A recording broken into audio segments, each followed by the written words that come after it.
ये कहानी एक छोटे से गांव की है जो अंधेरे और खौफ के बीच में बसा हुआ था और गांव का नाम था चंदनपुर। इस गांव के लोग बहुत ही अच्छा जीवन जीते थे, लेकिन एक दिन ऐसा आया कि पूरा ही गांव बदलकर रख। गांव के बाहर एक पुराना किला था जो कि कई दिनों से बंद पड़ा हुआ था। ओ भाई, मैंने सुना है जहाँ बहुत ही खतरनाक लोग रहते थे और शामू बहुत ही डर जाता है और डरा हुआ बोलता है। हाँ भाई, मैंने भी सुना था वहाँ पर बहुत ही आत्मा वहां पर रहती थी। और उस गांव में एक रमन नाम का आदमी रहता था जो कि बहुत ही चालाक और सुस्त दिखता था। उसने ठान लिया था कि मैंने पता लगाकर ही रखना है। बेटा, मैंने सुना था कि उस घर में किसी की हत्या हो गई थी, इसलिए सुनसान पड़ा हुआ है वो। और रमन ने कुछ नहीं सुना, लेकिन पूरी तैयारी की और किले की ओर बढ़ने लगा। रमन किले के पास आ जाता है और पास आकर खलो जाता है और आसपास देखने लगता है। उसके आसपास बहुत ही सारा घना जंगल होता है और उसे ऐसा लगता था कि जहीं कोई मेरा पीछा कर रहा होता है। लेकिन धीरे धीरे वो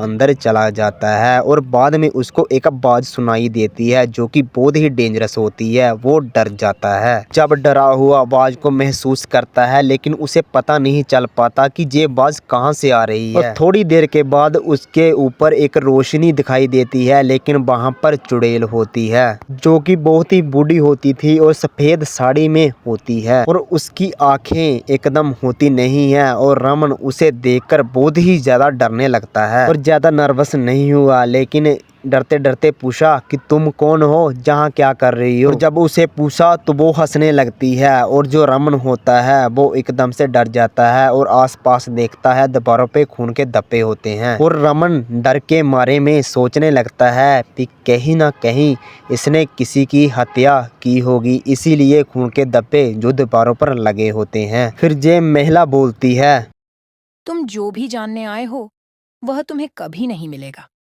किला अब भी वही है जैसे पहले था, और इसकी दीवारों में छुपा है वह खौफनाक सच जिसे कोई नहीं ये जानता। महिला ने अपनी उंगलियां उठाई और एक अजीब सी आवाज निकली।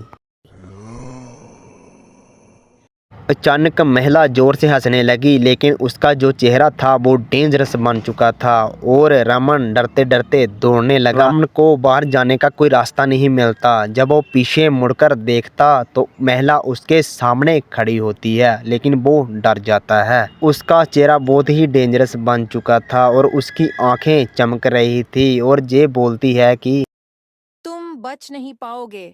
और उसने हिम्मत जुटाई और धीरे धीरे भागने लगा और बाद में बंगले से बाहर निकल जाता है। जब बाहर निकल जाता है तो वो सोचता है आगे से कभी नहीं इस बंगले के बीच में आऊँगा।